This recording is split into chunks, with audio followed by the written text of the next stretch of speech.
Veja no ICL Notícias, segunda edição. Jamais haverá da parte da presidência qualquer interferência no trabalho que você tem que fazer no Banco Central. Ponto final no ajuste fiscal. Congresso aprova restrições no salário mínimo e mudanças no BPC. Manipulações do mercado. Governo está pronto para identificar bancos que formaram cartel do dólar. Trump não manda aqui. Ministro das Relações Exteriores diz que presidente eleito dos Estados Unidos não vai ter influência nas condenações de Bolsonaro. A opinião que algum chefe de Estado, algum governante possa ter dessa questão, acho que também não tem influência nenhuma. O ICL Notícias, o veículo mais confiável do Brasil, está no ar.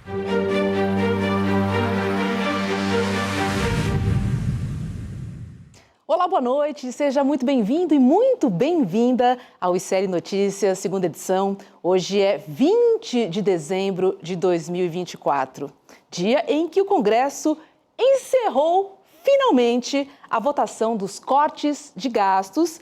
E o principal destaque, é claro, é o novo limite do crescimento real do salário mínimo, que ficou em 2,5%.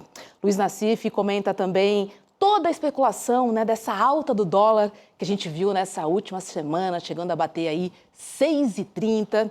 E hoje também tem Guilherme Amado, que traz informações da entrevista que ele fez com o ministro das Relações Exteriores, Mauro Vieira. Lembrando que toda a nossa programação, que começa no Desperta e termina aqui no N2, é transmitida pela Pop TV, lá no Rio Grande do Sul. Oi, Rodrigo, boa noite para você. Boa noite, Roberta, boa noite, Chico Sá, todas e todos que nos acompanham. Nossa última transmissão no estúdio, este ano, o ICL Notícias segunda edição, mas estaremos em plantão e com edições especiais na semana de Natal e de Ano Novo. Mas é a última aqui com a equipe completíssima, todo mundo junto, né, Chico? Aqui na sede é a última, mas segunda tem live. Vamos passar Natal e Ano Novo informando e tentando entender esse país maluco que vota, como votou o Congresso ontem, a favor dos ricos, né? Pois é. Declaradamente a favor dos ricos, contra qualquer ideia de taxá-los. É esse Congresso que temos, ou seja, uma desgraça. Para não dizer vergonha, né? É um absurdo. Realmente é muito complicado. Você falou em lives, eu vou estar com o Rodrigo no N2. Isso. À noite, a gente segue com a programação especial do ICL, até porque Xandão não tem férias. É isso que eu ia falar. Paulo Gonet não tem férias. Flávio Dino não tem férias. Tem gente então, de plantão em Brasília. muita coisa pode acontecer. Agora você está no N1, né, Chico? E tem general ainda solto, então... Solto. N1. N1, né? De manhã, com a Vívia e com o William De Luca. É isso, ICL não para. Então, segunda-feira, 8 horas da manhã, o ICL Notícias primeira edição e à noite a Roberta e eu, Estaremos no ICL Notícias segunda edição, atualizando as informações. Daqui a pouco a gente vai falar bastante sobre essa finalização do ano do Congresso Nacional, mas o que fica claro... hoje também teve uma coisa importante, o Lula deu essa entrevista coletiva para falar sobre o novo presidente do Banco Central, ao lado do presidente do Banco Central, muita gente não entendeu bem por que o Lula resolveu colocar o presidente do Banco Central do lado dele para reafirmar a autonomia do Banco Central. Parece que está mais uma vez querendo falar para o mercado assim, olha como nós somos bonzinhos e tal, fiquem tranquilos. O recado é esse, porque o mercado está em polvorosa, torceu até pela morte do Lula, veja só. Então, acho que ele ficou apavorado com esse terrorismo todo aí da Faria Lima e já mandou um recado, o homem vai ser independente, fiquem tranquilos. Quer dizer, acalmar, baixar a bola e seguir no jogo. A torcida do governo, para que o próprio momento, de passagem de ano, Natal e tudo, faça com que as coisas se acalmem e o mercado reverta essa tendência de especulação. Você trouxe aí, chegou a 6,30 durante esta semana. Hoje recuou um pouco, ainda assim acima de 6, Continua uma turbulência no mercado. E eu vou começar hoje, Roberta, falando sobre isso. O governo sofre um ataque que é duplo, tem duas pontas, né? Os militares costumam usar essa expressão, ataque em pinça, porque tem duas pontas assim, atacando o governo. Então é um ataque, na verdade, com duas pontas. Uma delas é o Congresso e outra é o mercado. E essas duas pontas convergem, né? Então, a turma do Arthur Lira, do Centrão, fala muito em nome do mercado, mas defendendo os interesses de liberação de emenda, de só votamos se as emendas pingarem ali na nossa base eleitoral. E, de outro lado, o mercado financeiro também fazendo mais e mais exigências e na linha de é sempre pouco. Aprove o que aprovar, corte o que cortar, é sempre pouco. Você veja que o Congresso fez uma onda danada, dificultou a vida do Poder Executivo, apesar de ser um pleito dos setores assim, liberais de mercado, aí o Congresso diz, somos a favor, tem que cortar, mas para cortar, para fazer o serviço com o qual nós concordamos, vai ter que pagar mais emenda. Aí o governo vai lá e libera as emendas, de acordo com as regras estabelecidas pelo Supremo. O Centrão está achando que é pouco. Então você percebe que não para e vai continuar assim em 2025. Olha o que a cúpula da Câmara manda recado, como é que é o recado que a cúpula da Câmara manda para o governo. Cúpula da Câmara, lê-se Arthur Lira, né? Cobra um Lula mais ativo na articulação e um Planalto menos petista. É explícito. É para derrubar a turma do PT lá da cozinha, do Planalto, né? Os ministros, e abrir espaço para alguém da direita, da direitona ou do centrão operar ao lado do Lula. Então eles estão achando que foi pouco liberar esses recursos todos, não querem gente que não seja do time do Lira, né, para manejar os recursos também dentro do Palácio. Era essa a dica que a Dilma Rousseff também recebia no segundo mandato dela. Você lembra, Roberta, você lembra, Chico, quando começa o segundo mandato, a Dilma em dificuldades, uma fragilidade grande, manifestações de rua. Segundo mandato, ela pega e nomeia o Levi como ministro, para acalmar o mercado. Não acalmou. E aí ela recebe um segundo recado.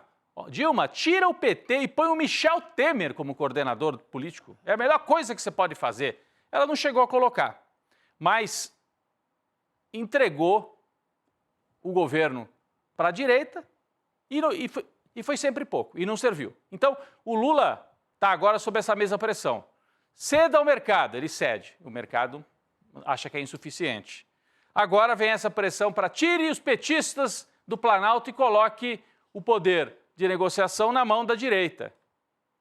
Ou seja, repetir a história do que aconteceu com o Temer, que depois deu o golpe.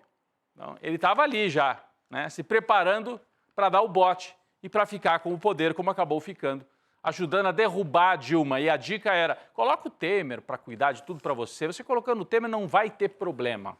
Né? E o Temer, de fato, queria o poder total para ele. Então, de um lado tem essa pressão, que é por emendas e é por cargos mais centrais nos ministérios. Inclusive, ontem a gente falava, tem uma pressão para que o Pacheco vire ministro da Indústria e do Comércio ou da Justiça, no lugar do Lewandowski. Tem uma pressão do Arthur Lira, que gostaria de ter o Ministério da Saúde. Veja só, Chico. Meu Deus do céu. E mexe com milhões, né? Milhões, mexe com recursos, mexe com todos os estados brasileiros. Então, tem essas pressões rondando o Palácio. E um governo fragilizado, com 120, 130 votos mais pela esquerda do Congresso e tendo que ceder, entregar. Não tem nem isso, tem porque nem isso. parte da esquerda está votando quando são causas mais ligadas aos trabalhadores, não estão votando com o governo. É o caso do PSOL nesse pacote. O PSOL e até alguns deputados do PT. Então, Natália Bonavides, por exemplo. não tem voto para fazer nada.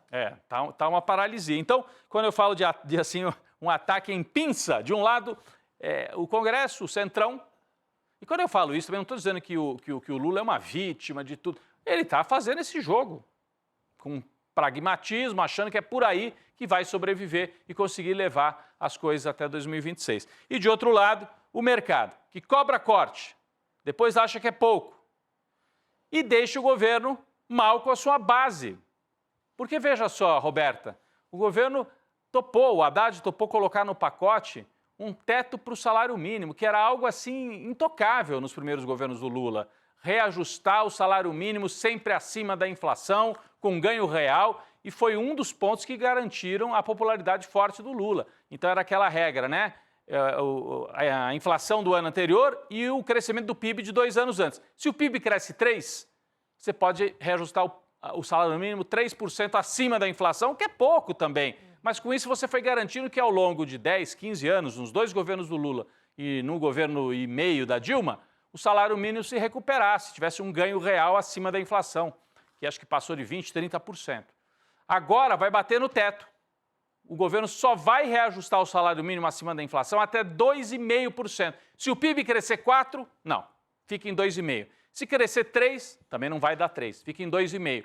É o número que foi estabelecido e, com isso, bate nesse teto. Você está afetando a base trabalhadora, a base que deu voto para o Lula, deu voto para a Dilma e confiou em votar no Lula em 2022. Então, veja, é uma espécie de armadilha para o governo. Porque ele cumpre a lógica do mercado e fica mal com a sua base. O mercado ganha dinheiro e ainda enfraquece politicamente o governo, que vai chegar em dificuldades em 2026. Então é um momento bastante delicado. E para forçar cada vez mais essa linha, forçar, por exemplo, o Lula a ficar ali ao lado do presidente do Banco Central, do Galípolo, dizendo esse é um Banco Central independente, como se fosse assim, eu sou um bom aluno, eu sei bem como é que é a cartilha, pode deixar e tal. O mercado vai, e a mídia, aliado do mercado, vai ouvindo especialistas. Ontem a gente trouxe aqui, foram ouvir o Maílson Nóbrega, né? Velho especialista em hiperinflação. Como se ele pudesse dar lição para o Haddad. Olha, Haddad, se você não fizer o que eu estou mandando, vai ter problema. O Maílson deixou para a gente a hiperinflação. Né? Olha a manchete de hoje. Né? BC ajuda a conter dólar, mas não ataca o real problema, dizem analistas. Então o UOL está dizendo, o Banco Central está vendendo dólar para tentar conter a alta, mas não ataca o real problema. O que vocês acham que é o real problema para os analistas ouvidos pelo UOL? Tem muito gasto público, tem que cortar mais. Aí a gente vai ver quais são os analistas que eles ouviram. Vamos ver um trechinho? O que diz um dos analistas aqui? Eu recortei um trecho dessa matéria do UOL. Aí, por que o dólar está subindo? Qual é o real problema? A origem da crise é fiscal. A atuação do BC não ataca a origem. Abre aspas. O problema original não foi sanado, que é a preocupação com as contas. O BC tem poucos instrumentos para atacar, porque o problema está nos fundamentos, diz Silvio Campos Neto, sócio da Tendência. Tendências Consultoria, que é a consultoria do Maílson. Ontem estava o Maílson, hoje está o Silvio Campos Neto. O Maílson ficou meio batido, o homem da hiperinflação. Vamos pegar um cara que não mais jovem, né? De outros tempos. Pois é. E está falando a mesma coisa, tem que cortar. O problema é o gasto público. O Bolsonaro gastou os tubos para se reeleger.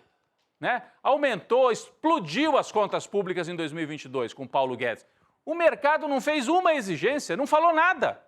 Ficou quietinho porque estava torcendo para o Paulo Guedes garantir a reeleição do Bolsonaro. Ele despejou dinheiro de maneira descontrolada, né? Sem nenhuma lógica, enquanto o Haddad, o Lula trabalham tudo com regra combinada, vai ser assim, vai ser assado. A turma do Paulo Guedes enfiou o pé na jaca, como se diz, né? Em 2022. E o mercado não falou nada, aí valia tudo. Então, é para a gente sempre desconfiar quando aparecem essas análises, que parecem análises objetivas. Eles são, assim, cientistas, né? Só que são interessados, porque eles defendem teses que interessam àqueles que aplicam o seu dinheiro, que gostam de juros, porque o juro remunera quem tem muito dinheiro no banco. O objetivo é ganhar mais dinheiro e o objetivo é deixar o governo fraco, para chegar mais fraco em 2026 e, quem sabe, facilitar a vida de um candidato da direita que possa chegar para bater o Lula. Quem seria esse candidato? Esse é o nó, essa é a encrenca. Como a gente vem falando aqui, Roberto, a semana inteira, desde que saiu aquela pesquisa da Quest, mostrando que o Lula, apesar das dificuldades, é favorito sobre os candidatos da direita. Bolsonaro está inelegível. O Tarcísio está dizendo que não vai ser, prefere tentar se reeleger em São Paulo. Os outros não têm voto. O Flávio Bolsonaro, a Michele, Caiado, não tem voto para ganhar do Lula. Então o mercado viu que ou enfraquece o Lula ou vai ser complicado, apesar do governo estar em dificuldades. Eu acho que o plano é ganhar dinheiro em primeiro lugar, né, com mais corte, com juros mais altos e tudo. E segundo, deixar o governo mais fraco e abrir espaço, quem sabe, para surgir um Milei aqui no Brasil. Já não é mais bolsonarismo, já não é mais militar. É alguém que fale em nome do antissistema. A gente viu aqui em São Paulo o ensaio, Sim. o Pablo Marçal. Né? Alguém que faça, né, que pareça um palhaço, mas um palhaço a serviço, com todo respeito aos palhaços de verdade, né? Mas a serviço dos interesses de quem quer privatizar tudo, acabar com os projetos sociais, como está fazendo o Milei, transformado num herói dos liberais na Argentina. É isso, é enfraquecer o governo a tal ponto que, não tendo Bolsonaro, que dessa vez não vai ter o truque Bolsonaro, possa se abrir espaço para uma candidatura. Ou um Tarcísio da vida, mas está difícil hoje para ele, ou então, se precisar, um outsider, alguém que venha de fora do sistema e atropele falando em nome da liberdade econômica, de privatizar tudo, etc, etc. A Argentina está colhendo, sabe o quê? Olha a manchete de hoje, de como é que está a situação na Argentina, para a gente terminar aqui essa conversa, se esse é o caminho que estão buscando. A pobreza disparou na Argentina, afetando principalmente as mulheres e os aposentados, são os mais fragilizados com o aumento da pobreza na Argentina. Eu anotei alguns números aqui. Em apenas um ano de governo Milei, a pobreza cresceu de 41% para 52% da população argentina. São 15 milhões de pessoas, né, mais de 15 milhões de pessoas afetadas pela pobreza. E esses são os setores mais fragilizados. A Anistia Internacional está cobrando a Argentina. Olha só, enquanto o FMI está aplaudindo, dizendo que bom, as contas públicas em ordem, deixando as pessoas famintas, né? Provocando fome. Mas as contas públicas estão em ordem, segundo o FMI. Mas a Anistia Internacional está dizendo que esse projeto do Milei está criando uma tragédia social na Argentina, que era um país razoavelmente organizado socialmente. Então, esse é o projeto para o Brasil. Deixar o Lula mais fraco, para que em 2026 possa aparecer um Milei e fazer um estrago como esse que estão fazendo lá na Argentina. É o caminho que está pintado, mas não quer dizer que eles vão ganhar. O Lula, apesar da fragilidade, das dificuldades, tem ainda boa possibilidade de reverter, mas para isso precisa se comunicar um pouco mais, né? Precisa fazer chegar lá na ponta para a população os projetos. Por exemplo, como a gente tem dito, projeto de isenção para quem ganha até R$5.000. Tem que falar todo dia disso. Quem é que não está querendo aprovar isso? Por que não estão querendo? Tem que comunicar. Se ficar só no feijão com arroz, de o Banco Central independente, o Arthur Lira, tapinha nas costas, o Lula e o candidato que ele apoiar, se ele não for o candidato, estão indo para uma eleição cada vez mais difícil. Ainda que hoje o Lula siga a ser favorito. É isso, Roberta Chico. Muito bem. Muito bom.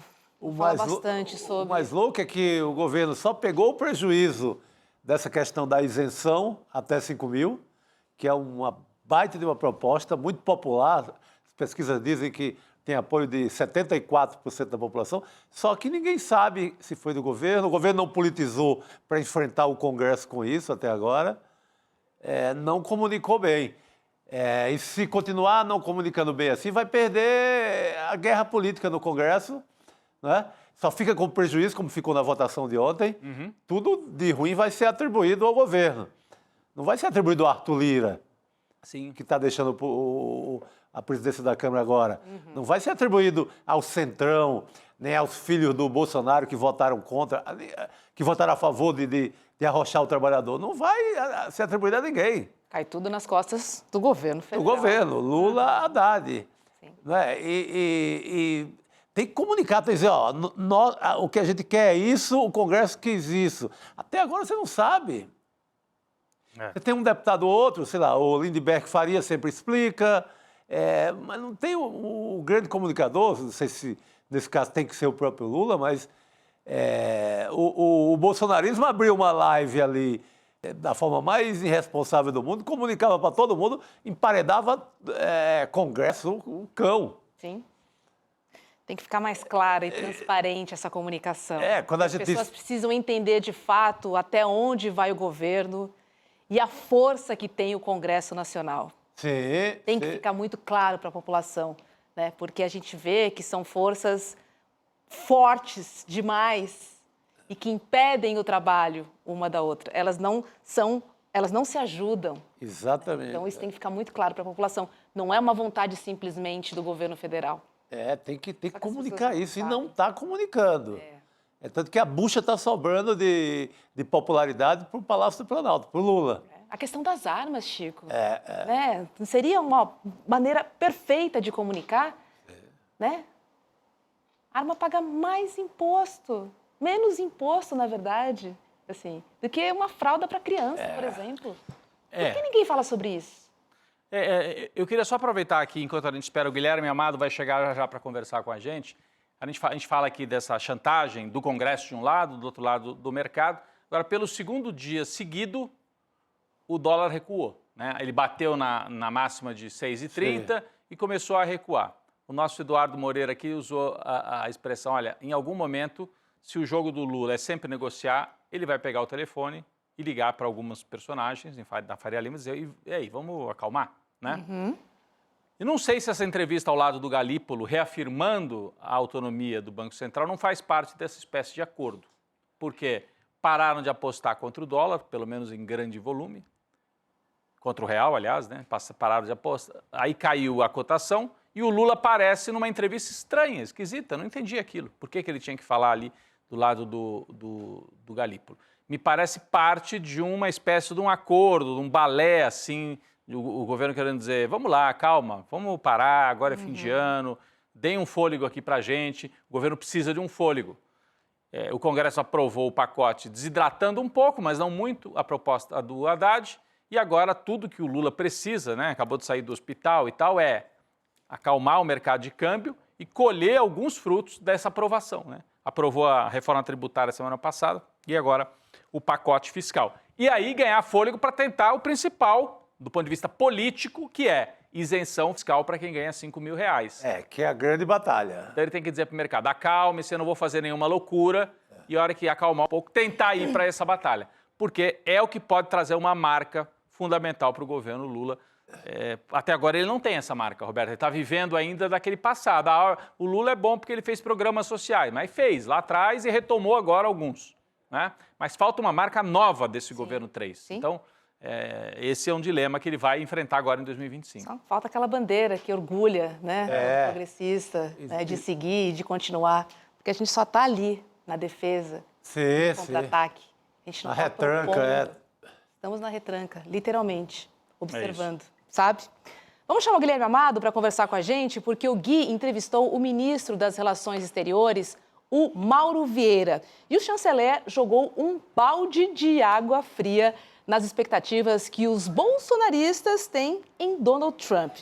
E aí, Gui, boa noite, seja bem-vindo. É isso mesmo? Balde de água fria, aqueles que vêm assim de cima, e balde de água gelada? Banho de realidade também a gente pode chamar, Roberta. Boa noite para você, boa noite, Rodrigo, Chico, boa noite nossa comunidade. Opa, tremeu um pouquinho aqui, desculpe. Ele deu uma leitura de realidade. Eu perguntei, o senhor acha que está, de fato, entre as prioridades do Donald Trump se imiscuir na política brasileira, na realidade brasileira, para beneficiar um aliado dele? E ele falou, olha, ele pode até ter opinião que for, ele ou qualquer outro chefe de Estado, mas não vai ter influência nenhuma na decisão do STF. É claro que o Mauro Vieira deu uma resposta em relação à situação jurídica. E juridicamente, a gente vem falando isso aqui há bastante tempo. O STF não vai se dobrar a uma influência do Donald Trump ou de qualquer outro chefe de Estado. Agora, politicamente, é claro que o Donald Trump ajudar o Bolsonaro, com uma frasezinha, uma besteirinha que ele fale, mobiliza a tropa bolsonarista, né?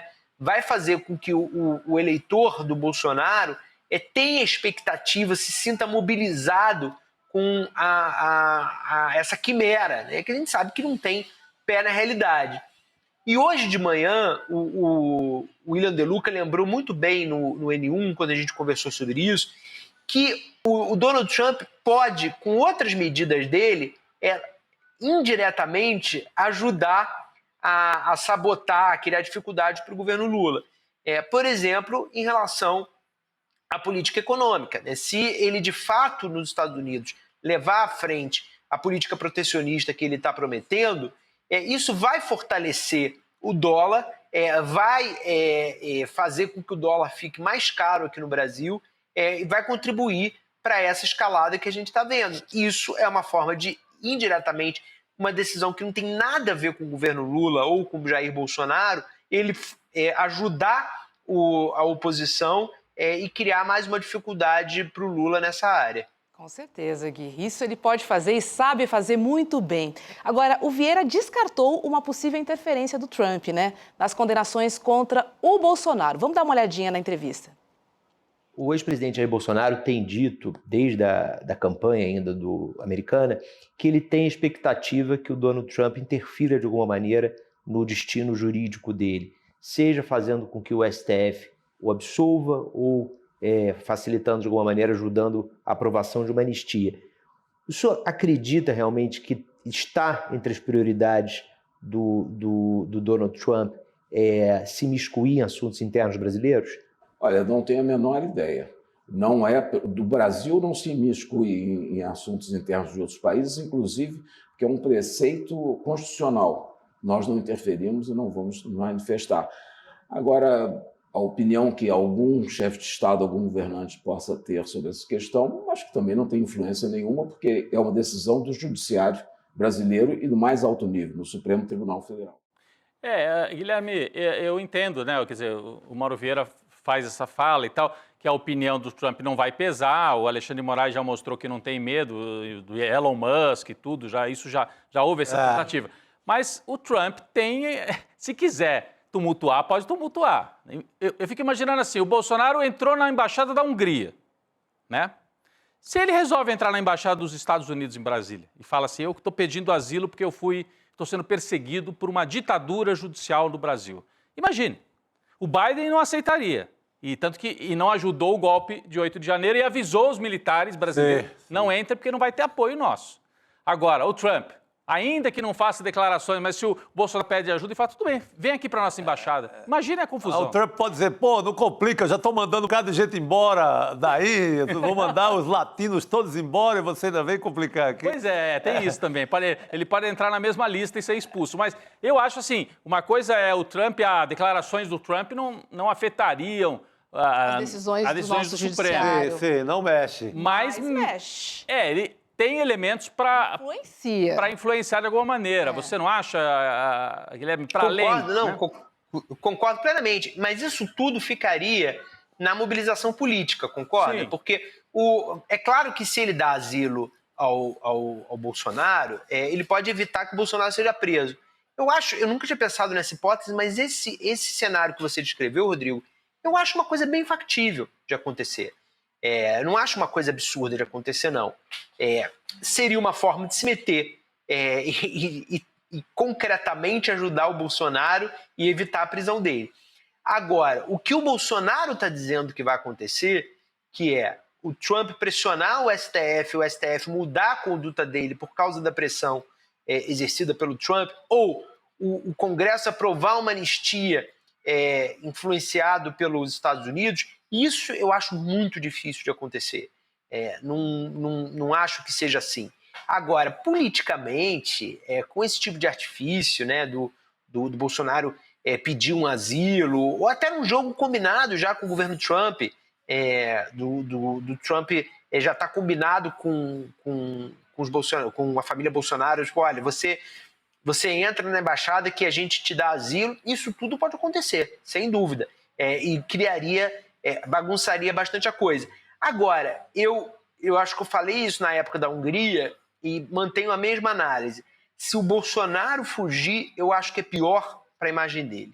Eu acho que ele passa um recado de desrespeito às leis do país, de covardia, e acho que cria um ruído com, claro, uma parte desse eleitorado dele. O segmento mais fanatizado, esse secto que está, que eu brinco que não está na mesma força gravitacional que a gente, esses aí não tem jeito mesmo, não vão mudar de ideia, aconteça o que acontecer.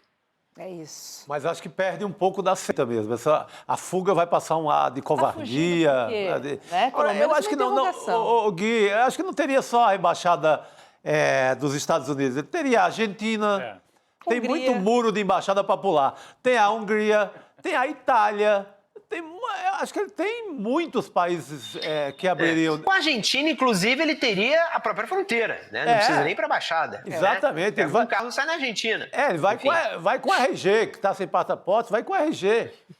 E alguma autoridade recebe ali, além das cataratas do Iguaçu, adeus. É isso, Puerto Iguaçu. Fácil. Não tem, assim, acho que ele não tem complicação nesse sentido. Mas eu acho que é uma destruição política. Fraqueza na imagem. Eu acho que o mito, né? O mito atravessando a fronteira ali com o rabinho entre as pernas. O imbrochável atravessando a fronteira com o rabinho entre as pernas. Eu acho que pega mal, viu? Pega mal, né? Quem exige o machão, né? O povo da testosterona, né? O imbrochável, não vai gostar muito dessa ideia. Não pega bem, não. E olha, por falar em golpismo de 8 de janeiro, Daniel Silveira está agora em liberdade condicional. Isso porque o ministro do Supremo, Alexandre de Moraes, aceitou um pedido da defesa do ex-deputado que aponta que ele já cumpriu mais de 1/3 do total da pena. Mas Moraes determinou uma série de medidas restritivas. Vamos lá. Uso de tornozeleira eletrônica. Silveira também não vai poder dormir fora de casa, ou seja, não vai poder passar a noite fora de casa no Rio de Janeiro. Vai ter sempre que passar a noite em casa, está proibido de usar as redes sociais e manter contato com outros investigados suspeitos de participar da tentativa de golpe de Estado. Silveira foi condenado em 2022 a 8 anos e 9 meses de prisão em regime fechado por estímulo aos atos antidemocráticos e ataques aos ministros do tribunal e também das instituições. Agora, tornozeleira eletrônica não é lá um acessório que ele gosta muito de usar, né, Guilherme? Já arrancou uma, né, uma vez, né? Já arrancou uma, né? Uma vez? Não foi isso? Já tem um histórico de destruir, aí, né? De destruir a tornozeleira. Será que ele vai se aguentar dessa vez? Eu sinceramente, eu acho que o Daniel Silveira, ele é um Roberto Jefferson, sabe? Eu acho que ele não se controla. Ele vai criar a impressão que eu tenho, ele vai criar algum fato em torno de si que vai justificar uma nova prisão. Ele não vai conseguir ficar quieto, porque eu acho que ele também se tornou dependente desse holofote. Ele se tornou dependente desse modo de vida lacrador, digamos assim. Eu não sei se ele consegue ficar na linha, não, para conseguir realmente ficar solto. Eu acho que é o tipo de gente que se sabota e daqui a pouco está sendo preso de novo. Vocês acham que ele vai se aguentar? Eu acho que não. Eu acho que é isso. Ele é fissurado, viciado em aprontar, né? Em atenção, em aprontar. É aquele garoto que apronta e aí leva bronca, fica de castigo e cada vez que ele fica de castigo reforça o personagem que ele exerce, né? Que ele veste, não sei, que ele criou. E vamos lembrar que ele é o cara que quebrou, um dos que quebraram a placa da Marielle Franco, né? Bem lembrado. Participava com aquele outro, acho que é Amorim, né? Rodrigo Amorim, lá do Rio de Janeiro e tal. Invadiam escolas para ameaçar professores, enfim. É uma turma que está acostumada a fazer esse tipo de coisa. Arruaceiros. Olha a cena aí. São arruaceiros. O Roberto Jefferson é isso que o Guilherme Amado lembrou, né? Não se segura.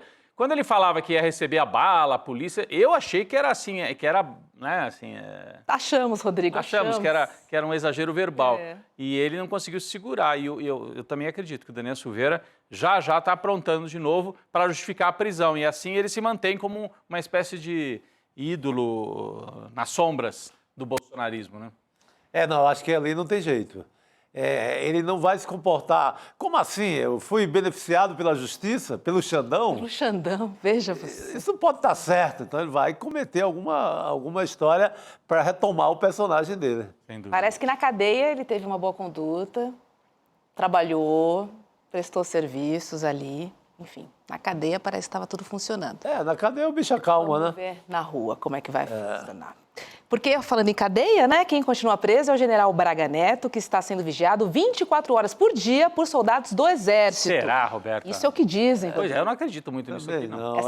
Colou essa, Gui, pra você? Está sendo vigiado pelos soldados do Exército? Big Brother no Braga Neto, será? Eu acho que não. Eu acho que esse é o tipo de informação que interessa ao Exército que circule, porque dá uma imagem de seriedade, aqui não está tendo regalia. Então, vamos lembrar que alguns dias saíram as condições da prisão do Braga Neto, né, mostrando que ele está Aliás, essa própria reportagem, ela fala isso, que ele está numa sala com ar-condicionado, enfim, com conforto muito diferente do conforto do preso mediano do Brasil, né? Então, coincidentemente, curiosamente, dias depois de ser criticada essa condição diferenciada, sai essa notícia. Eu acho que é um tipo de notícia que interessa ao Exército que circule.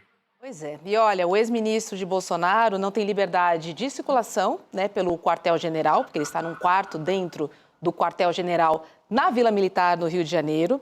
Recebe 4 refeições diárias, tem direito a um banho de sol por dia e, por determinação judicial, ele só pode receber a visita dos advogados.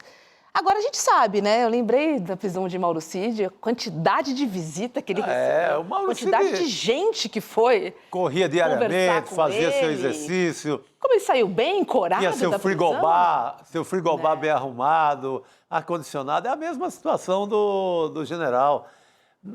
E está dentro da lei. A gente também não pode... É o que estabelece para militares da patente de um general. Então, é uma regalia pior, reconhecida por lei. E vai receber a mulher para ceia lá na sala especial onde ele está. Vai ser tudo... Mas interessa... É uma regalia, né, Chico, que eu acho tão revoltante quanto aquela regalia do curso superior, né? Quem tem curso superior é preso em condições melhores do que quem não tem. Isso eu acho uma coisa absurda, indigna. Você... para mim é quase que uma violação a um direito humano isso, porque é um tapa na cara. Quer dizer, a pessoa que... o Estado dizendo o seguinte: você que teve mais condições na vida, você merece um tratamento mais digno do que quem não teve, né? É como se a pessoa tivesse culpa de não ter um curso superior. Quando a gente sabe que grande parte da causa da violência muitas vezes está ligada à falta de educação, de qualidade, à falta de oportunidade, né? A falta de condições de sobrevivência mesmo. É isso. E quando vai subindo na escala da sociedade, o que a lei vai dizendo? Quanto mais alto você está, e no patamar mais alto você está, melhores condições você tem de ficar preso. Eu acho um tipo de coisa muito indigna. Não, é indigno. Até porque o cara com educação superior, ele tem mais esclarecimento para saber o que é certo e o que é errado. Inclusive para avaliar o Código Penal, saber, pisei na bola ou não pisei. Então, o castigo deveria ser a maior. Agora, posso aproveitar a presença do Guilherme Amado e pedir para ele uma avaliação, porque houve a troca do advogado, né? O general Braga Neto escolheu o Juca, né? O Oliveira Lima, né? O advogado que já foi advogado do Zé Dirceu, já foi advogado do Léo Pinheiro, enfim, advogado considerado de alto gabarito, assim, muito conhecido, etc. E mandou dizer, né, através do advogado, que ele quer falar com a Polícia Federal. Não é delação premiada, mas que ele quer falar, ele quer dar a versão dele nos autos, né? Você acha que teria alguma chance do Braga Neto falar, conseguir desmontar o que surgiu até agora, para conseguir, por exemplo, sair da prisão, né? Se ele presta um depoimento, mostra que está colaborando, essa seria a tática? Colaborar, ainda que não seja delação premiada, para conseguir sair logo da prisão enquanto não vem o julgamento, Guilherme? Eu acho que é a tentativa de mostrar uma postura colaborativa, né? Não é uma colaboração, não é uma delação, mas mostrar uma postura colaborativa. Eu acho que a Polícia Federal tem que demonstrar, nesse momento, imagino que a defesa do Braga Neto vai questionar isso, nesse momento, qual é o risco que o Braga Neto representa para as investigações. Esse vai ser o centro da defesa dele, que não para tentar absolvê-lo nesse momento, mas para tentar tirá-lo da prisão preventiva, né? E eu acho que isso é o que a PF agora vai estar focada em demonstrar, e o Paulo Gonet a mesma coisa, se eles defenderem a manutenção da prisão preventiva. O Braga Neto, acho difícil que dê uma explicação nova que desmonte tanto a obstrução de justiça quanto o mérito das outras suspeitas, né, que existem contra ele, que levaram ao indiciamento. Lembrando que ele teve a oportunidade ao longo do inquérito de prestar esclarecimentos, né? Então, assim, que esclarecimento novo, que informação nova ele vai trazer que ele não trouxe antes, que modifique a situação atual dele? Acho difícil. E o José Luiz de Oliveira Lima, né, o Juca, que você falou, realmente, Rodrigo, só é cliente de alto naipe. Você citou aí o Léo Pinheiro e o Zé Dirceu, mas também advogou para o Roger Abdelmaci, aliás, advoga ainda, para o Márcio Smelly, para o Pedro Guimarães.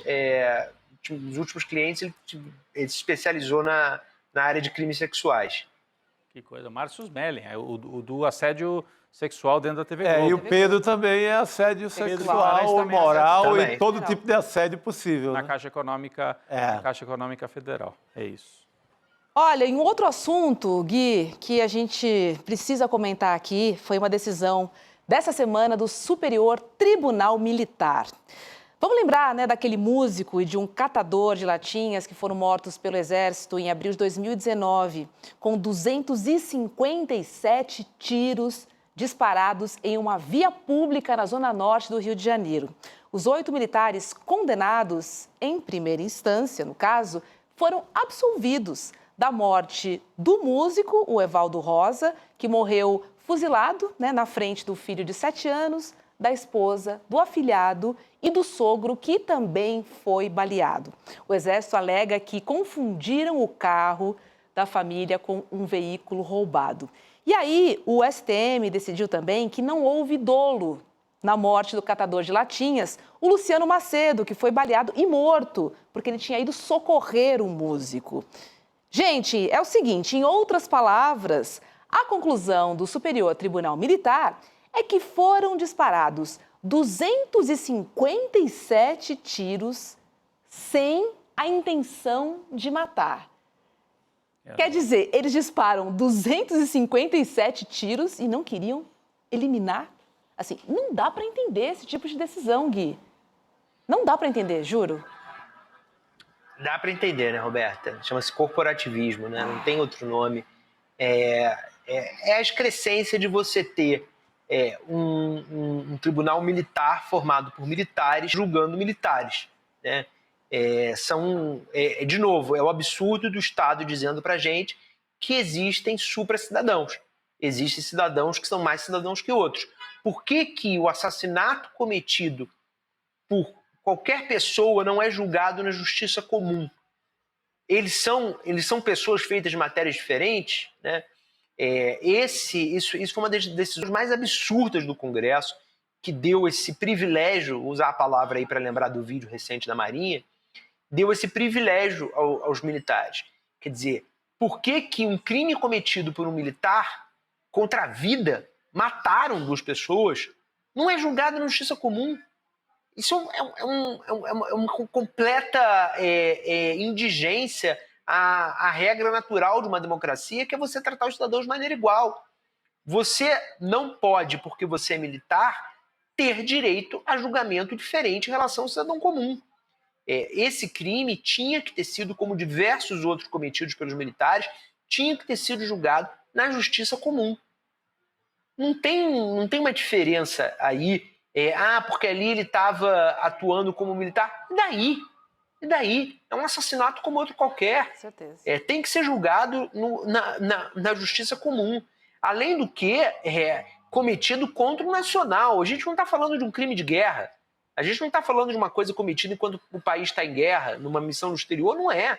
A gente está falando de algo cometido no Rio de Janeiro, em território nacional, contra o cidadão, contra 2 cidadãos. Enfim, eu acho que é mais uma decisão completamente desmoralizante para um tribunal cuja existência, da forma que eu já considero um atentado à regra básica da democracia de tratar os cidadãos de maneira igual. Não, já é muito tendencioso, né? Militares julgando militares. Assim, desde o princípio já está completamente equivocado.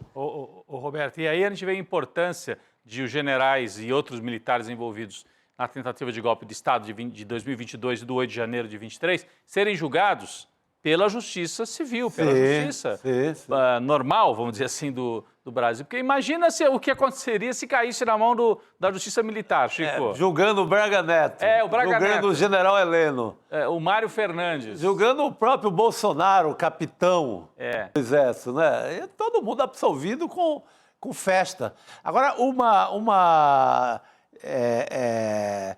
a Miriam Ramos, da nossa comunidade ICL, ela alertou uma coisa que ela fala que ela está, já pesquisei aqui, ela está certa, a questão do diploma para prisão especial caiu, viu, Gui, no ano passado. O Supremo derrubou, em março do ano passado, uma vez julgado, cela comum, depois de julgado. Mas tem essa diferença já, que é um avanço, né? É algo... Fala, Guilherme. Obrigado, Miriam, aí pela Não, que dica. bom. Obrigado por lembrar. Eu não lembrava. Mas ainda vale aquela máxima, né? Não somos iguais perante E o cara fica, mesmo pelo que menos cai. até julgar, ele fica ali ainda... Quando é a preventiva, naquela prisão antes do julgamento... Ele ainda fica em sala especial, quartel e etc. ali, na boa, com frigobar. Depois é que vai para a cana normal dos humanos. Escuta, voltando a falar de julgamento de militar e do golpe de Estado e tudo, aproveitar também o Guilherme Amado, essa informação de que ministros suspenderam as férias, né, de que o Alexandre de Moraes não entra em férias, de que o Flávio Dino também não, aí por outro motivo é a questão das emendas e tal, né, e que o Gonet, né, o Paulo Gonet da Procuradoria-Geral da República também ficaria de sobreaviso no período que normalmente tem recesso total, né? Sim. O significado disso, Guilherme, podemos ter surpresas aí, não sei se entre Natal e Ano Novo, né, mas talvez no começo de janeiro, ou é porque alguém pode cometer algum absurdo e eles têm que estar ali preparados para reagir se alguém tomar alguma atitude que afete, que ataque o julgamento e as investigações. É tudo isso, Rodrigo, e é uma manutenção de uma prática que começou na Lava Jato, que foi na Lava Jato que parou esse hábito dos ministros de delegarem ao presidente da corte, na primeira metade dos recessos, na segunda ao vice-presidente da corte, os seus gabinetes, né? O Gilmar Mendes foi um dos primeiros a parar de fazer isso. Ele se manteve, mesmo nos períodos de férias, na posse do seu gabinete, deixando de terceirizar para o presidente do tribunal, ou para a presidente do tribunal. Depois o Ricardo Lewandowski, o Toffoli passou a fazer isso também, e agora isso meio que virou uma prática disseminada. Também os ministros não querendo perder o poder sobre os casos que são relatados por eles, né? Porque pedidos liminares relacionados a esses casos eram julgados nos períodos de férias pelo presidente do tribunal, que muitas vezes tinha entendimento contrário do relator, né? Por exemplo, se o Alexandre de Moraes delegasse para a presidência do tribunal e chegasse um pedido de soltura do Braga Neto, quem teria que decidir isso seria o Barroso. Nesse exemplo do Braga Neto, o Barroso provavelmente decidiria como o Alexandre também. Não seria o caso em se tratando disso. Mas uma série de outros temas tem divergências, né? Tem divergências entre divisões entre os ministros. Então, eles também não querem perder esse poder de ter certeza que todo o trâmite relacionado àquele tema que eles relatam vai ser decidido por eles. Perfeito, mas é um sinal de que pode vir novidade. Pode vir, período, claro, né? sem dúvida. Ou pelo menos celeridade nos processos, que estão sendo analisados também, né? Tem uma aposta aí de bastidor na data simbólica do 8 de janeiro. Mas é aquela coisa que sai de Brasília e fica ingovernável, né?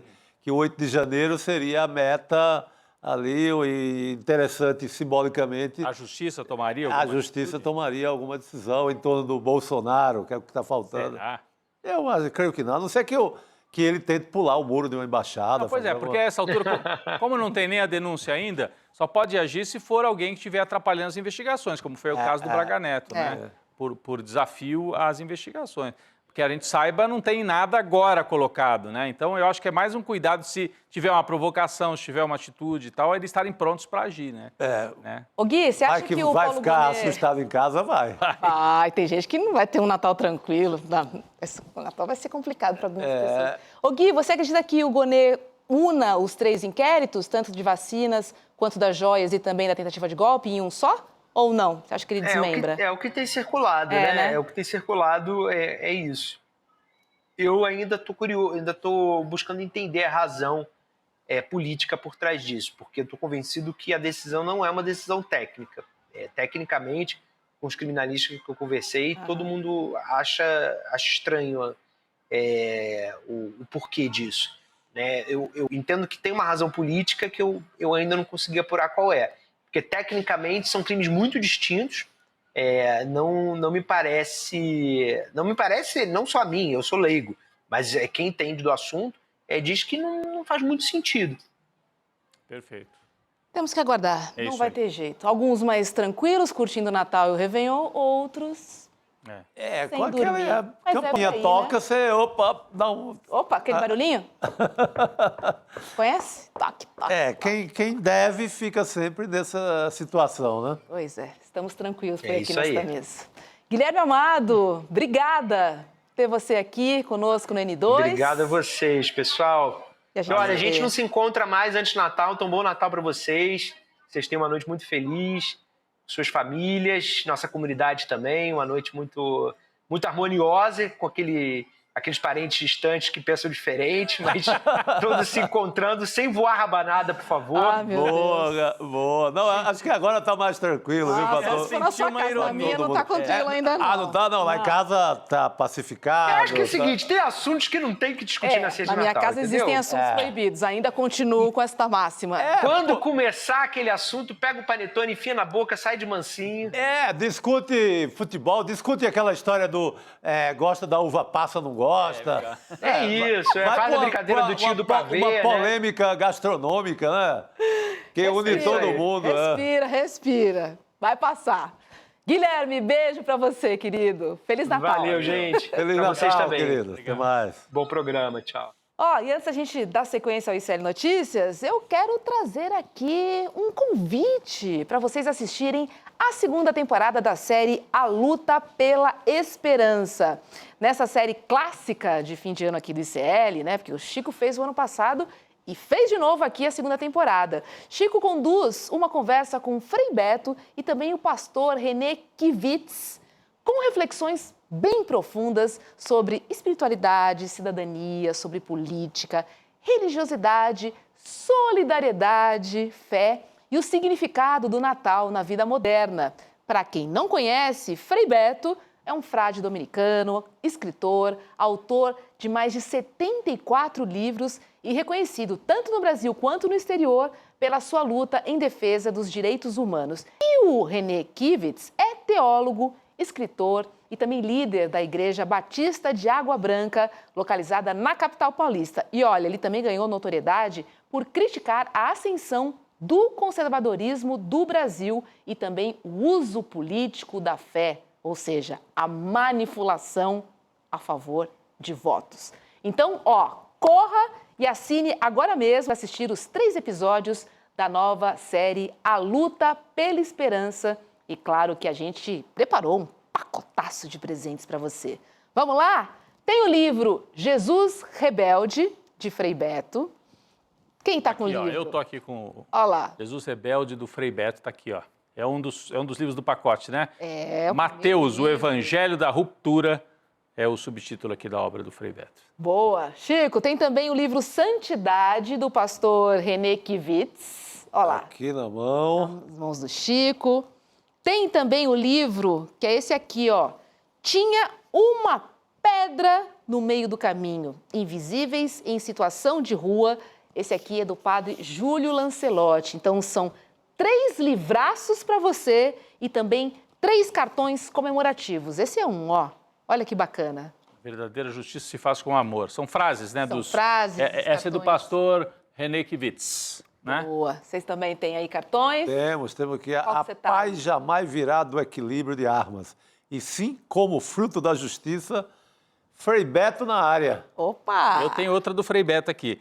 Eu não vou ver a colheita, mas faço questão de morrer semente. É a frase do Frei Beto também nesse cartão. Então as pessoas levam esse pacote, né? Com 3 livros Leva o pacote. e 3 cartões que você pode encaminhar para um amigo, para alguém da família, com a mensagem de fim de ano. Muito bom, acesso a mais de 290 cursos ICL, documentários incríveis que a gente preparou, estão todos disponíveis na nossa plataforma. Corra, porque é muito legal você fazer parte da nossa comunidade e ter acesso a esse conteúdo que só o ICL consegue produzir pra gente. Corre lá, viu? Tá muito bacana esse pacote de fim de ano que a gente preparou e essa série que já virou tradicionalíssima de fim de ano com o Chico Pinheiro aqui no ICL. Vamos voltar a falar um pouquinho da política brasileira, vamos falar um pouquinho de Brasília, porque o Congresso... A gente quase não falou esse ano, né, sobre isso. Finalmente, galera, aprovou o ajuste fiscal do governo. Aliás, esta semana eles trabalharam como nunca, né? Eu nunca vi mas foram engraxados pelas emendas. Daquela maneira, aqueles corredores tão cheios, aquele tititi.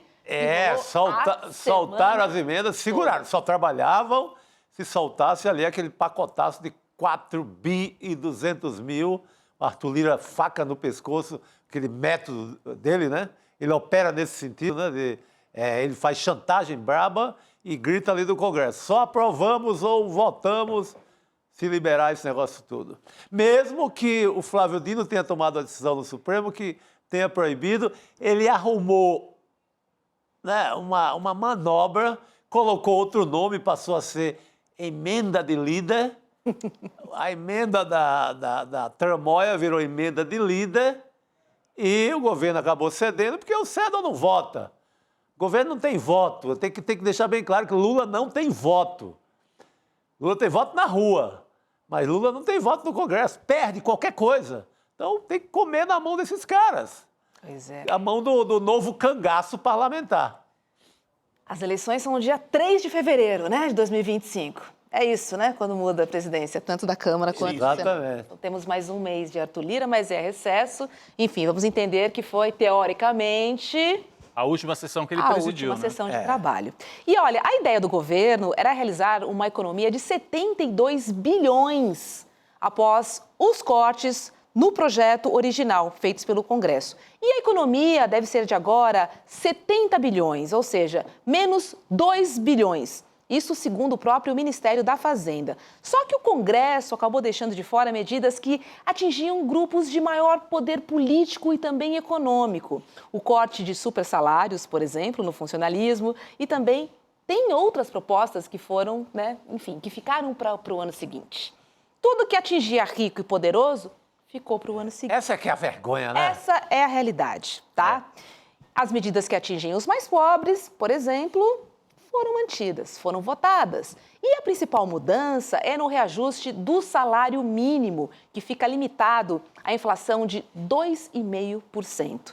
Atualmente não há esse limite, né? Então, é inflação e mais 2,5%. 2,5%. É isso. E atualmente a gente não tem esse limite. Então, claramente, temos aí uma perda. Isso. Depois o Nassif vem aqui e a gente pode conversar com ele de quanto foi essa perda e a longo prazo, como é que tudo isso vai se comportar. Já há estudos, né, sobre de quanto ficaria, na verdade, o salário mínimo no ano que vem.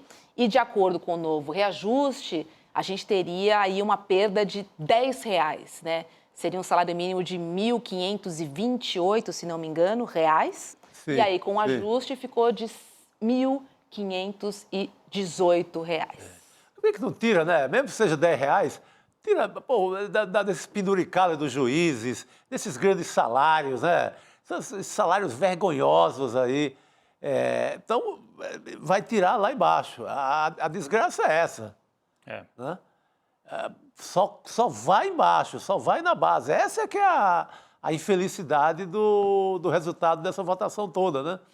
O Congresso não abre mão um segundo se mexer com qualquer penduricalho de quem ganha um salário maior. Vai cortar lá na base. E essa base que vota nesses caras, ou nesses, como diz a minha terra, nesses cabras safados, não consegue a informação, por mais que a gente diga, ou o esclarecimento, de não repetir esse tipo de voto.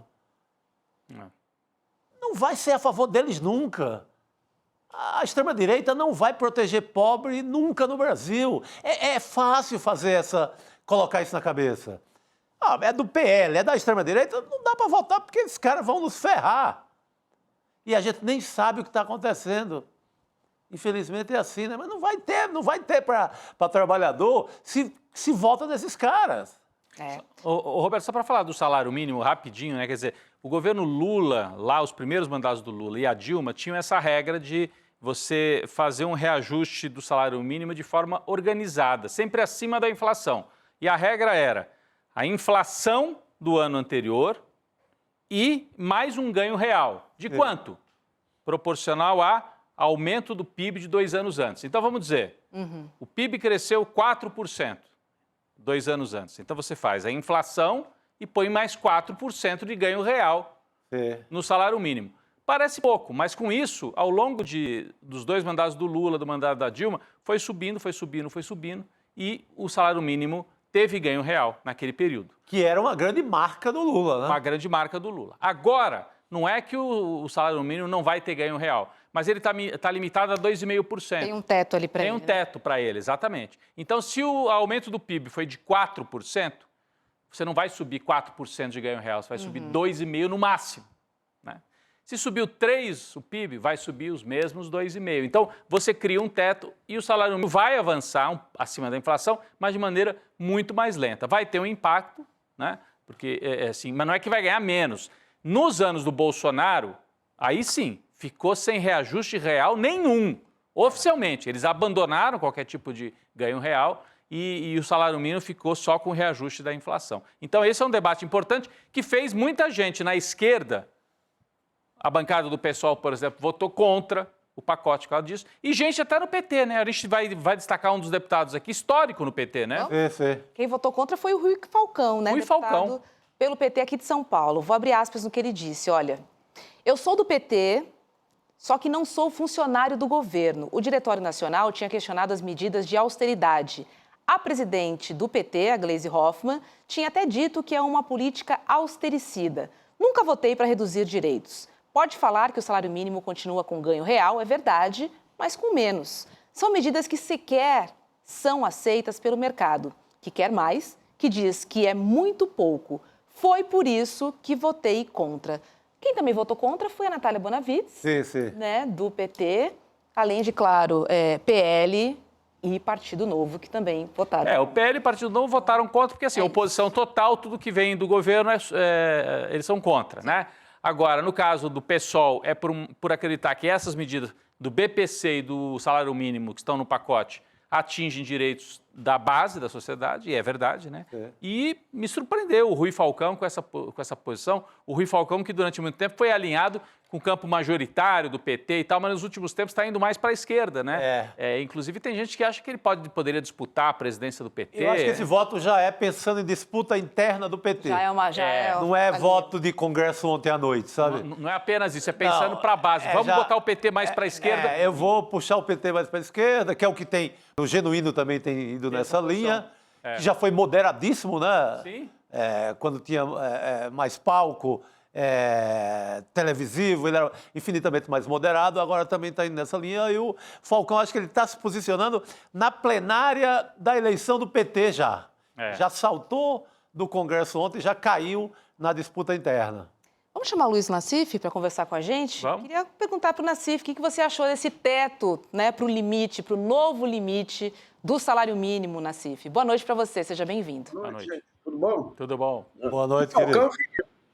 eu tenho um pé atrás com o Rui Falcão desde que teve um pacto do PT e da esquerda independente contra o Partidão no longínquos anos 80. A implicância pessoal. Mas o salário mínimo, espero que o Marcelo Medeiros, que é o maior especialista, é um dos maiores especialistas aí em combate à miséria, diz que o salário mínimo foi o maior fator de redução da pobreza aí desde o Plano Real, mais do que Bolsa Família e tudo. Né?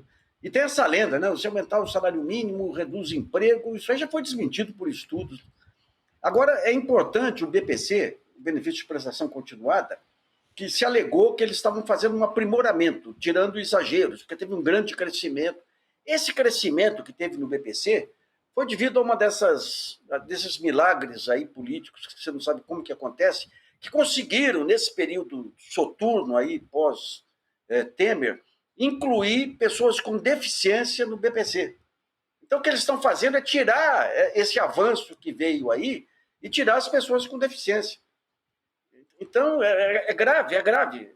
Porque o valor, se pegar o valor em si, não é um valor relevante perto de ajuste, mas pega muitas pessoas vulneráveis aí. Sim. Então, a gente entende aí, você tem as vulnerabilidades do governo, você tem o mercado, o terrorismo que foi feito aí, que eu espero que Polícia Federal e a AGU consigam identificar os autores aí, os coordenadores do cartel dos juros, do dólar aí, que fizeram esse carnaval todo aí, mas efetivamente aí você pega só... Vamos pegar um ponto aqui. Por que o pessoal fala que a nova reforma tributária aí vai ter a maior alíquota do mundo? Porque você tem imposto indireto, que é aquele imposto que vai sobre o consumo, quem paga é o pobre. E tem o imposto direto, que é aquele imposto que vai sobre a renda, quem deveria pagar é o rico. Como você não fez a reforma do imposto sobre a renda, dos mais ricos, taxar dividendo, taxar lucros e tudo aí, você teve que pegar toda aquela base distorcida de imposto indireto e manter o mesmo nível de tributação. Então, a alíquota vai lá para cima. Vai lá para cima. Aí, o governo aumentando imposto. Não, ele tá mantendo o imposto injusto em cima do consumo porque não tem força política, e daí não tem força política. Realmente, o Congresso é isso que vocês falaram. Ele sequestrou o governo, sequestrou o orçamento. É um horror. Você tinha três sequestros aí, um já foi resolvido com essa questão militar, você tem a questão do mercado, tem que ser resolvido, tem que ter essa investigação em cima do cartel, e tem o Congresso aí Mas você tem um ponto que vai poder resolver, provocar uma limpeza no Congresso também aí, viu? Se for levar adiante aí as investigações sobre o rei do lixo. Ah, sim. O rei do lixo pega Alcolumbre, pega CEB, pega... Mas já soltaram o cara, né? Porque essa prisão é a prisão que mais batia imediatamente em Brasília, na indústria das emendas lá da turma do Arthur Lira. Essa prisão é uma prisão perigosa para toda a classe política do Congresso, praticamente. E daí a juíza que libertou o sujeito está cotada para ser nomeada desembargadora aí, ou ministra. Mas esse aí não adianta. O que o Dino está fazendo, o Dino ele tem, cá para nós, ele tem uma pontaria certeira mesmo. Né? Quando ele começa a investigar a destinação, ele não está interferindo no Congresso, não está interferindo nas emendas que continuam, mas ele está exigindo o mínimo aí. E sabendo que exigindo esse mínimo, vai pegar muita organização criminosa por trás disso aí. Né? Sim. Então é um caminho para poder tornar o Alcolumbre e o Lira mais cordatos, digamos assim. Né? Porque... Tá aí alguém que não vai ter um Natal tranquilo, Alcolumbre também. Temos mais um para isso. Muito ligado também ao Rei do Lixo. A gente falou só o apelido do cara. Rei do Lixo é o apelido do José Marcos Moura. Ele é empreiteiro da área de lixo, claro. Então, Nassif, não é nem siga o dinheiro, é siga o lixo, siga o caminhão do lixo, que a gente vai encontrar coisa. Ele é muito ligado ao Elmar Nascimento, que presidiria a Câmara, era um dos candidatos, agora perdeu a corrida para o Hugo Mota, que deve ser quem vai suceder o Lira. Mas esse Marcos Moura, ele ganha licitação de lixo no Brasil inteiro, fortíssimo na capital da Bahia, em Salvador, porque ele é muito amigo do ACM Neto, muito amigo mesmo, muito assim, amigo como numa intimidade... Amigo do tipo, empresta o jatinho para você, intimidade dinheirística. Jatinho, né? E a irmã do ACM. Jatinho, A irmã do ACM tem um jatinho em parceria com essa turma, né? Então, esse cara, como o Nassif falou, a classe política, esses caras que votaram ontem para tirar 10 mil reais do salário mínimo da pobreza e para tirar gente com deficiência do BCP, essa gente não dorme em paz se o rei do lixo ficar solto. Não dorme. Esse cara derruba todo mundo. Mas está solto e os caras tiraram 10 mil reais do salário do trabalhador. É isso. É de chorar. Olha, eu vou te falar. Lá atrás, quando teve aquele massacre no presídio de Manaus, eu comecei a levantar, investigar. Lá era um presídio terceirizado. você tinha uma empresa de prestação de serviço. O cara era vice-presidente da Confederação Nacional do Comércio. As melhores matérias eram do G1 na época. Aí. O sujeito, o que ele fazia? Ele entrava no Estado, fazia parceria com o político mais influente lá, que ficava sócio da empresa dele, tocava o presídio da forma mais indecente possível, cortando o custo e tudo, até provocar uma explosão, depois saía e deixava todo o passivo fiscal, trabalhista e tudo para cima do governo do Estado. Daí montava uma outra empresa,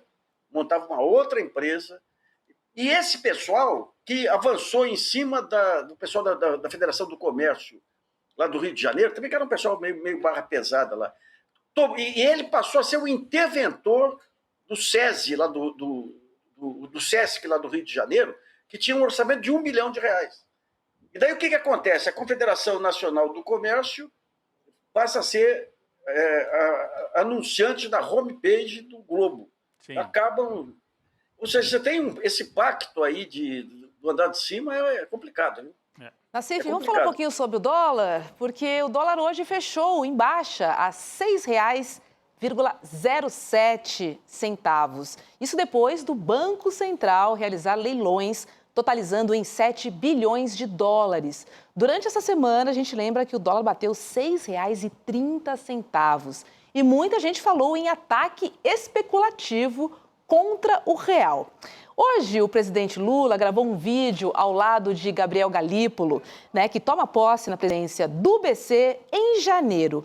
E Lula realizou também um almoço de confraternização com seus 38 ministros e Galípolo estava lá.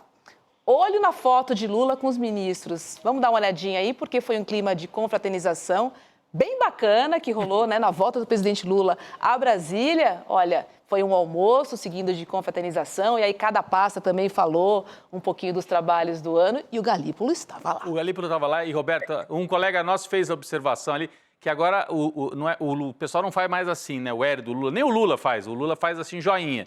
E todo mundo imita e faz joinha. Aí teve um que continuou fazendo L, que é o Alexandre Silveira, que nem é petista, é da direita, mas está querendo garantir o emprego dele lá no... Você viu essa? Ouviu falar em reforma, já fez o L, né? Não, Lula, eu tô aí, lembra de mim aqui, ó. Se puder colocar a foto de novo, que tem o Alexandre Silveira fazendo o L. Tá lá no meio, é tanta gente nessa foto, São né? 38 Olha isso. ministros. Dá pra ver. Do lado direito ali, do centro para direita, tá lá, olha ele, de camisa branca e paletó azul, de barba, tá fazendo L. O resto da turma é tudo no joinha, que é a nova marca do Lula, né? Joinha. Mas sabe por que ele fez o L? Sabe por que ele fez o L? É porque ele não consegue fazer J e B com as duas mãos aí. JB, É o grande lobista da JF. Gente, além dessa foto que a gente viu aí do evento de confraternização, Lula gravou um vídeo ao lado de Galípolo e disse que ele terá autonomia no Banco Central. Vamos dar uma olhadinha. Vamos lá. Eu quero que você saiba que você está aqui por uma relação de confiança minha e de toda a equipe do governo. E eu quero te dizer que você será certamente o mais importante presidente do Banco Central que esse país já teve, porque você vai ser o presidente com mais autonomia que o Banco Central já teve.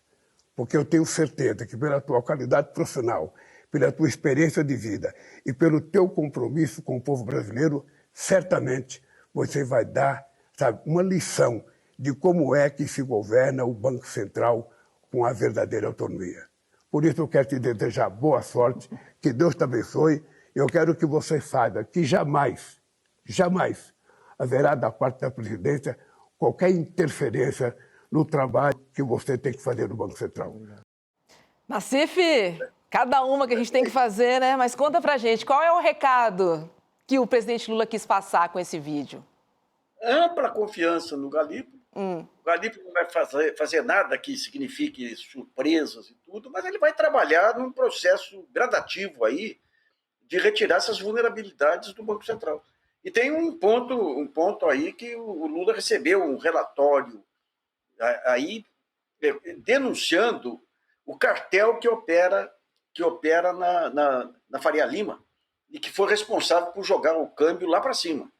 O Galípolo deu uma entrevista muito importante, aí falou, olha, não dá para generalizar, claro que não. Não é a Faria Lima como um todo, é um grupo específico de instituições, eu tenho o nome de 3 aí, mas deve ter um pouco mais, aí, umas 5 instituições, que fizeram todo aquele movimento de terrorismo, ajudado aí pelos editoriais, pelo Jornal Nacional, pelos editoriais, e tudo jogaram o câmbio lá para cima e estão faturando agora. Agora a intenção deles não é destruir a economia, é colocar o governo no corner, ter o lucro em cima do restante do mercado que ficou na outra ponta. Agora o Galípolo ele não vai passar recibo que existe isso. Isso aí vai ficar por conta aí parece que vão pedir os dados da B3, que é a bolsa onde se negociam os contratos aí de swap, os contratos futuros e tudo. Vão querer que a CVM entre, que eu acho que é difícil a CVM entrar. Tem um conjunto aí de advogados querendo denunciar a formação de cartel no CAD, que é o Conselho Administrativo de Direito Econômico. O importante, independentemente de chegar ou não a resultados, pode chegar, é pegar a B3. Quem que negociou aqui, essas 3 instituições aí, o mercado viu. Então, é passar a sensação de perigo. Porque hoje eles brincam. Joga o câmbio lá para cima, joga o governo, fazem um carnaval sem lógica em cima de meio ponto de déficit fiscal aí, enquanto jogam uma taxa de juros 3 pontos, 4 pontos acima, tornando ingovernável a dívida pública, né? Então é importante esse ponto que vai ficar para segundo plano. O Galípolo certamente não vai entrar nisso aí. O negócio do Galípolo é criar um conjunto de regras aí que torne o Banco Central mais forte. E tem condição, porque o papel do Banco Central não é deixar... Hoje o mercado que define taxas, com o relatório Focus e tudo, e o Banco Central vai atrás. E quando tem a reunião do Copom, que é o Comitê de Política Monetária, o pessoal do Banco Central já chega contaminado pelo mercado. Não, tem que aumentar 3 pontos. Esse aumento que foi anunciado aí de 1 ponto na Selic, com mais 2 pontos contratados, isso é suicídio, não tem lógica. Porque é impossível... A grande medida que você tem é a relação dívida-PIB. Quando a taxa de juros real, aquela que vai acima da inflação, é do tamanho do crescimento do PIB, a taxa fica neutra.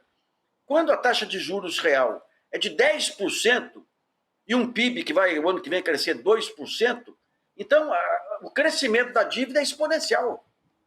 Então é impossível manter isso aí. Eu não sei o que o Galípolo vai fazer para poder reduzir essa loucura, mas é impossível, porque inviabiliza o país. E, Nassif, curiosidade aqui minha, você acha que essa taxa de juros devia estar em quanto, hein? Outro dia eu publiquei um trabalho de um economista aí, mostrando, primeiro, déficit público. Pegou 10 países que praticam metas inflacionárias, 10 países desenvolvidos. Déficit público, 0,9%, 1%. Pegou nos últimos 20 anos. Você pegou 10 países em desenvolvimento, por aí. Brasil, 0,9% de déficit público em 20 anos.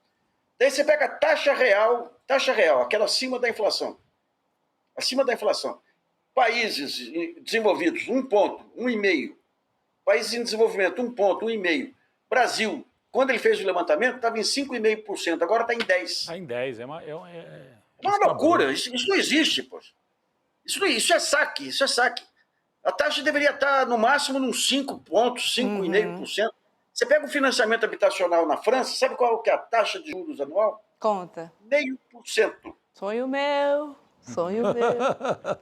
E olha só, Nassif, hoje o atual presidente, o Roberto Campos Neto, fez uma live de despedida da presidência do BC.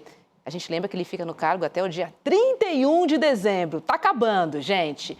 E Campos Neto disse o seguinte, abre aspas, o processo de autonomia ainda não está terminado, mas foi um grande ganho para o BC.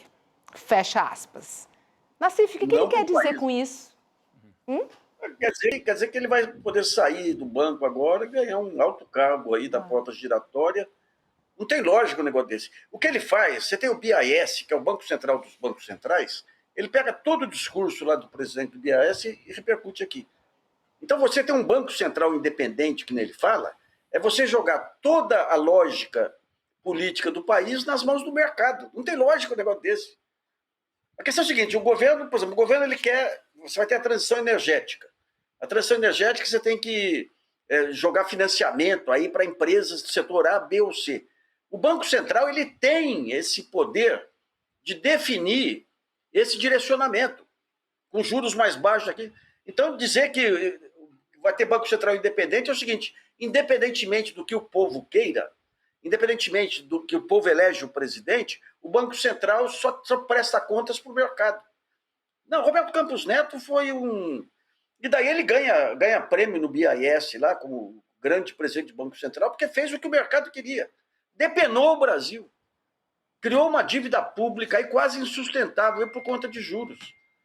Isso aí é olha, o que ele fez aí, se tivesse... Mas, então, o que vai ser necessário daqui para diante é começar a tratar essa questão da manipulação de taxas como crime financeiro. É isso que vai tirar o sossego desse pessoal. Não vão ficar à vontade para ficar jogando para baixo e para cima aí, com um preço que afeta a vida de todo mundo. Afeta a indústria, afeta o consumidor, afeta o crescimento. Não dá, não pode ficar soltos como eles estão até hoje. Pois é. Cartel dos juros e cartel do câmbio. O Nassif falou rapidamente sobre isso, mas quem quiser mais informações, tem um artigo de hoje do Nassif, né, sobre essa questão do cartel do câmbio, né, que está descrito aqui na coluna dele. Ó. Está próxima à identificação do cartel do câmbio. Ele falou que tem 3 instituições, pelo menos, que já teriam sido mapeadas e que o Banco Central não vai entrar diretamente nisso para não aumentar a instabilidade, mas algumas instituições aí de investigação vão chegar nesse povo e precisam tomar um chacoalhão para não continuarem atuando dessa forma. Então, quem quiser mais informação, o Nassif traça aí um mapa para a gente entender o que teve por trás dessas 2 semanas, né? Grande aposta de especulação do câmbio e muita gente ganhou dinheiro, né, Nassif? De um lado, emparedou o governo, mas o objetivo principal é ganhar dinheiro. Você pega o JP Morgan, que é uma das 3 instituições, ele, da noite para o dia, ele dá ordem para os investidores tirarem dinheiro do Brasil e colocar no México. O México está na berlinda lá com o governo Trump. O governo Trump pode colocar, mas a hora que quiser, um imposto de importação sobre os produtos do México e tudo. Ou seja, o México, numa baita instabilidade, vem o JP Morgan e fala, vamos tirar dinheiro do Brasil e colocar no México. Para quê? Para provocar esses solavancos, do qual o grande lucro é quem sai na frente, que é o próprio JP Morgan. É por aí que tem que investigar realmente e punir. Sabe, o banco, eles fizeram isso com a LIBOR, que é a Prime, que é a taxa Selic lá do Banco da Inglaterra, pegaram grandes bancos, aplicaram multas bilionárias lá. É isso que tem que ser feito aqui agora. Pois é, e toda essa especulação, né, do dólar que a gente está falando aqui, né, esteve diretamente ligada à votação do ajuste fiscal. E hoje, finalmente, né, o Congresso finalizou a aprovação do ajuste. Já tinha passado na Câmara e hoje passou no Senado Federal. Só que medidas, como a gente também já comentou aqui, né, que afetavam grupos de maior poder econômico e político, ficaram de fora, ficaram para o ano que vem, para a gente voltar a pensar. E a limitação do aumento do salário mínimo foi mantida. Então, assim, o que interessava foi mantido, o que não interessava fica para o ano que vem. E aí, Nassif, fica muito claro para todo mundo que esse ajuste não mexeu com os ricos. Assim, ficou muito claro, toda essa manobra ficou muito clara para todo mundo do que foi levado, do que mudaram, do que ajeitaram e o que ficou. Uma vergonha, né? Uma vergonha. E é uma ideologia alimentada aí pelos jornais. Porque, embora, digamos, as redes sociais façam todo esse carnaval, a ideologia de gestão são os jornais que fazem. Sim. O que eles estão fazendo hoje aí? Estão levantando a bola do Milei.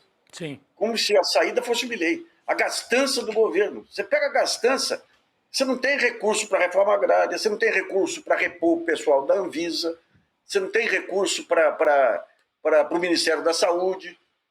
Então, estão querendo tirar da educação e qualquer tentativa de melhorar a vida do mais pobre é gastança.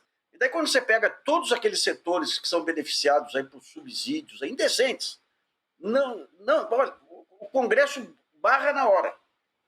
Barra na hora.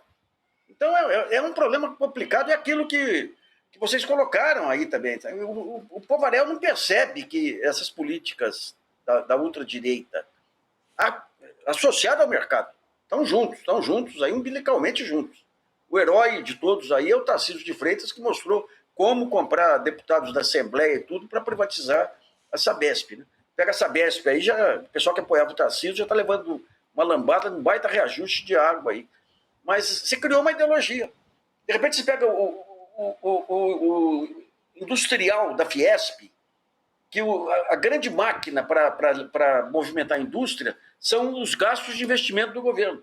Daí você vê o industrial da Fiesp, o governo precisa reduzir o juros, precisa reduzir a gastança para poder cair os juros. Eles conseguiram passar, as relações de causa e efeito foram para o vinagre. Sabe? Quando você pega a base de uma economia, o que é? Salários bem pagos, uma classe média forte, consumido, um mercado de consumo robusto. Eles fazem tudo o contrário. Tudo o contrário. Dão um baita lucro para o financista e falam, se fizerem a lição de casa...